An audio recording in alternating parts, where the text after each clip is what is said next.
मी चाललो मालेगावले. माझे पगारीचं करायचं तर मालेगावले जाऊन तहसीलमधून एक कागद आणायचा की आम्ही इकडं काही लाभ घेतला नाही म्हणून. लाडके हे आपलं अपंगाची पगारीचं करायचं तर खूप अडचणी लागल्या. हो मा, आज तुझ्या घरी जायचं का? काहून मालेगावला नाही जायचं का? तर मालेगावून जाऊन कागद आणायचा. हे आमचं अपंगाचं आलेलं आहे, तर परमानंट झालेलं आहे 1/4 आहे. पण पगारीचं बाकी अजून करायचं. पगारीचं कुठाने येतं झालं या रविवार लोक तर करायचं, नाही तर मग आम्हाला एका महिन्यात परत यायचं.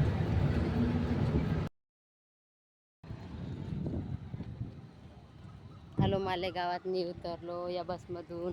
हे पाहिलं हर्षू आणि हर्षूचे पप्पा चालले इकडे. पण ऊन किती तर पाहिलं 15 तारीख, आजची किती 20 तारीख आहे जून महिन्यातली, तरी पण पाण्याचा पत्ता नाही. मालेगावचा परिसर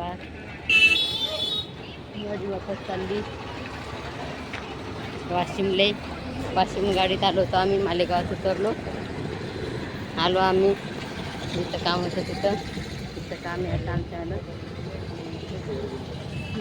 हर्षूला तहान म्हणून हर्षूच्या पप्पांनी घेतले तर पाण्याची बॉटल आणि छोटूसा घेतला छोटूरा ती पाण्याची बॉटल दिली. आता पाणी प्यायचं आमचं काम झालं नाही, पुढे जायचं चांगलं. वाशिमले का इथं तहसीलमध्ये घेतला आम्ही कागद लिहून. इथं पण आमचा हर्षा चालणं जायचं, चालणं हर्षू चल. तर इथून लिहून घेतलेला आहे तो कागद इथून, आणि आता इकडे जमा करायचा दुसरीकडं.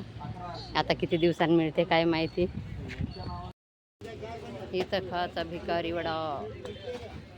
हर्षू रे,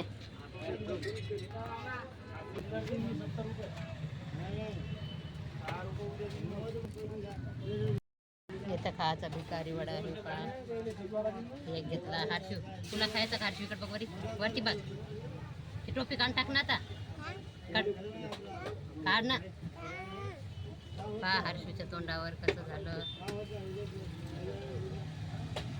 या भिकारी वडा खायले गरमागरमी मस्त खूप टेस्टी. त्याला भिकारी वडा मालेगावचा.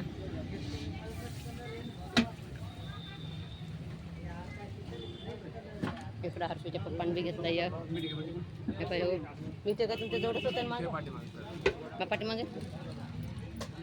मीठ कमी आहे का?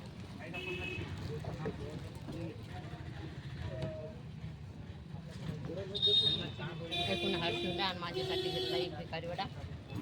ऐकून हर्षूच्या पप्पाने घेतला. हर्षूच्या पप्पासाठी तुम्ही चटणी बी घेतली, मला नाही घेतली चटणी. मी तुमची चटणी खाऊ लागते आता.